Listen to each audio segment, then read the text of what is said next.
मोक्षदा एकादशी 2 मायनों में बहुत खास है। आज का दिन वह पावन दिन है जिस दिन भगवान श्री कृष्ण ने कुरुक्षेत्र के युद्ध के मैदान में अर्जुन को श्रीमद् भगवद गीता का उपदेश दिया था, जिसे अब ज्योतिष तीर्थ के नाम से जाना जाता है। जो कोई भी इस दिन किसी योग्य व्यक्ति को भगवद गीता भेंट करता है, उसे श्री कृष्ण भगवान का भरपूर आशीर्वाद मिलता है। ब्रह्मांड पुराण से मोक्षदा एकादशी का प्राचीन इतिहास। युधिष्ठिर महाराज ने कहा, हे विष्णु, सबके स्वामी, हे तीनों लोकों के आनंद, हे संपूर्ण ब्रह्मांड के स्वामी, हे जगत के रचयिता, हे सबसे पुराने व्यक्ति, हे सभी प्राणियों में श्रेष्ठ, मैं आपको अपना सबसे अधिक सम्मानपूर्वक प्रणाम करता हूँ। हे देवों के देव, सभी जीवों के लाभ के लिए कृपया मेरे कुछ प्रश्नों का उत्तर दें।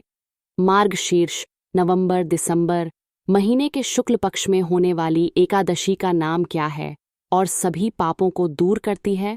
इसे ठीक से कैसे मनाया जाए और इस सबसे पवित्र दिन पर किस देवता की पूजा की जाती है? हे मेरे प्रभु, कृपया मुझे इसे पूरी तरह से समझाएं।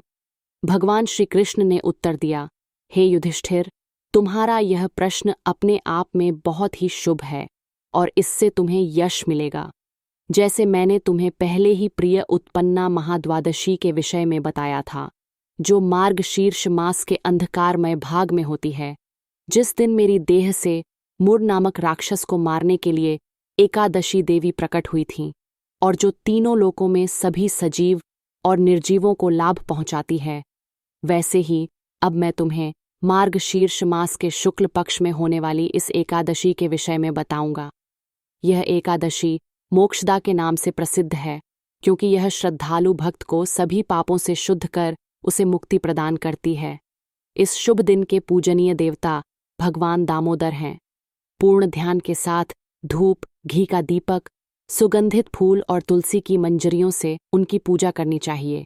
हे राजन, मैं तुम्हें इस अद्भुत एकादशी का प्राचीन एवं शुभ इतिहास सुनाता हूँ। कृपया इसे सुनो। इस इतिहास को सुनने मात्र से ही अश्वमेध यज्ञ का पुण्य प्राप्त होता है। इस पुण्य के प्रभाव से मनुष्य के पूर्वज, माता, पुत्र तथा अन्य संबंधी जो नरक में चले गए हैं, वे पुनः स्वर्गलोक को जाते हैं। हे राजन, केवल इसी कारण से तुम्हें इस कथा को ध्यानपूर्वक सुनना चाहिए। एक समय चंपक नगर नाम का एक सुंदर नगर था, जो भक्त वैष्णवों से सुशोभित था। वहां श्रेष्ठ संत राजा महाराज वैखानस अपनी प्रजा पर इस प्रकार शासन करते थे मानो वे उनके अपने प्रिय पुत्र पुत्रियां हों। उस राजधानी नगर के सभी ब्राह्मण 4 प्रकार के वैदिक ज्ञान में निपुण थे। राजा ने जब ठीक से शासन किया तो एक रात एक स्वप्न देखा, जिसमें देखा गया कि उसके पिता यमराज द्वारा शासित एक नारकीय गृह में नारकीय यातनाएं झेल रहे हैं। राजा अपने पिता के प्रति दया से अभिभूत हो गया और आंसू बहाने लगा।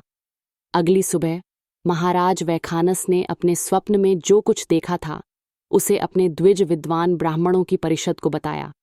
राजा ने उनसे कहा, हे ब्राह्मणों, कल रात मैंने स्वप्न में अपने पिता को नारकीय लोक में कष्ट भोगते देखा।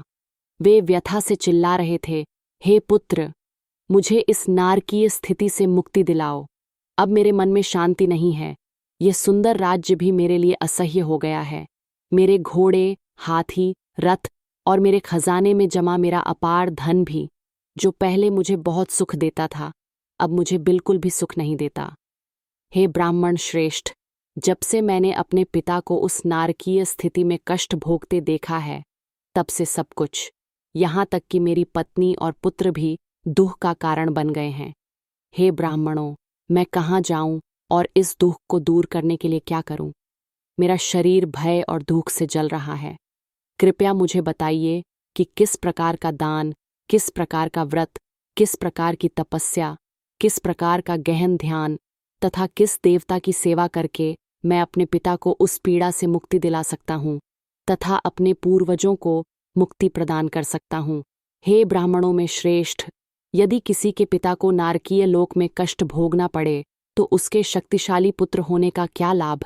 वास्तव में ऐसे पुत्र का जीवन उसके लिए तथा उसके पूर्वजों के लिए पूरी तरह से व्यर्थ है। द्विज ब्राह्मणों ने उत्तर दिया, हे राजन, यहाँ से कुछ ही दूरी पर एक पहाड़ी जंगल में महान संत पर्वत मुनि का आश्रम है। कृपया उनके पास जाइए, क्योंकि वे त्रिकाल ज्ञानी हैं। वे हर चीज का भूत, वर्तमान और भविष्य जानते हैं और निश्चित रूप से आपके दुख से राहत पाने में आपकी मदद कर सकते हैं। यह सलाह सुनकर व्यथित राजा तुरंत प्रसिद्ध आर्ष पर्वत मुनि के आश्रम की यात्रा पर निकल पड़ा। आश्रम वास्तव में बहुत बड़ा था और वहां 4 वेदों, आर्घ, यजुर, साम और अर्थव के पवित्र मंत्रों का उच्चारण करने में निपुण कई विद्वान आर्षि निवास करते थे।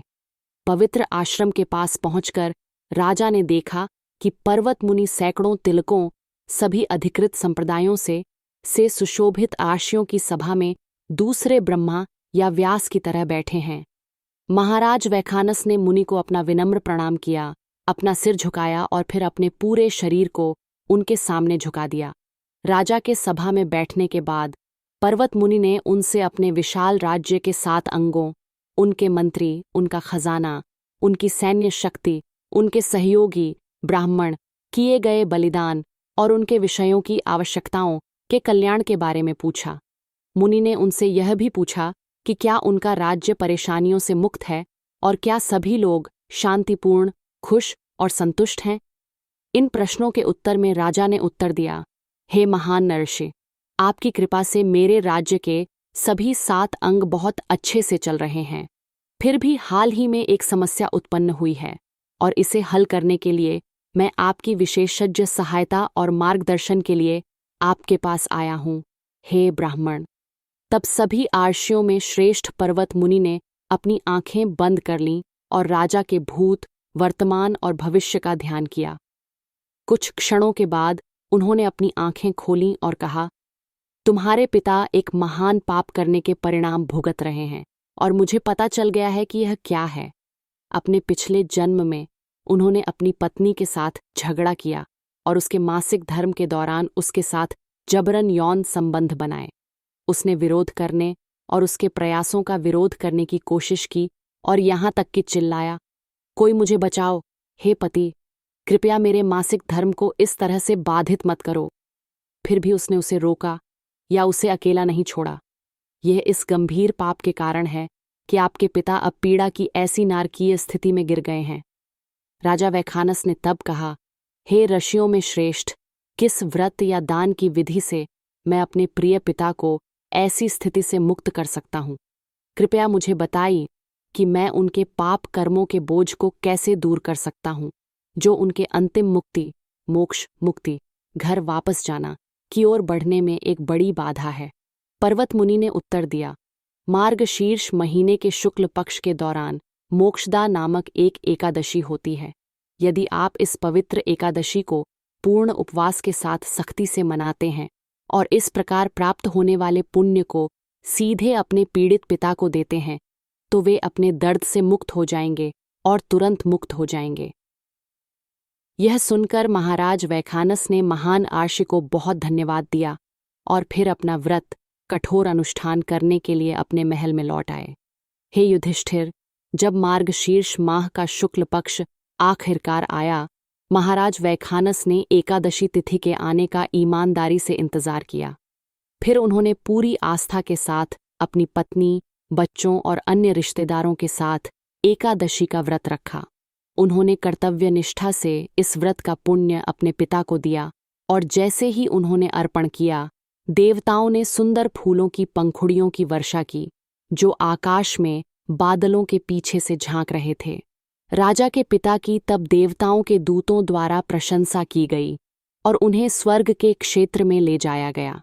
जैसे ही वे अपने बेटे के पास से गुजरे, जैसे ही वह निम्न से मध्यम और फिर उच्च ग्रहों की यात्रा कर रहा था, पिता ने राजा से कहा, मेरे प्यारे बेटे, तुम्हें सभी शुभ हों।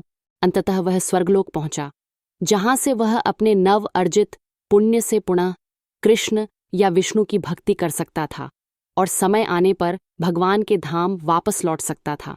हे पांडुपुत्र, जो कोई भी पवित्र मोक्षदा एकादशी को स्थापित नियमों और विनियमों का पालन करते हुए सख्ती से मनाता है, उसे मृत्यु के बाद पूर्ण और उत्तम मोक्ष प्राप्त होता है। हे युधिष्ठिर, मार्गशीर्ष मास के शुक्ल पक्ष की इस एकादशी से बेहतर कोई उपवास का दिन नहीं है, क्योंकि यह एक शुद्ध और पाप रहित दिन है। जो कोई भी इस एकादशी व्रत को ईमानदारी से करता है, जो चिंतामणि, एक रत्न जो सभी इच्छाओं को प्रदान करता है, की तरह है, उसे विशेष पुण्य की प्राप्ति होती है, जिसकी गणना करना बहुत कठिन है, क्योंकि यह दिन व्यक्ति को नारकीय जीवन से स्वर्गलोक तक ले जा सकता है। और जो व्यक्ति अपने आध्यात्मिक लाभ के लिए एकादशी का पालन करता है, उसे यह भगवान के पास वापस जाने के लिए उन्नत करता है। उसे इस भौतिक संसार में कभी वापस नहीं आना पड़ता है। इस प्रकार ब्रह्मांड पुराण से मार्गशीर्ष शुक्ल एकादशी या मोक्षदा एकादशी की महिमा का वर्णन समाप्त होता है। हरे कृष्ण।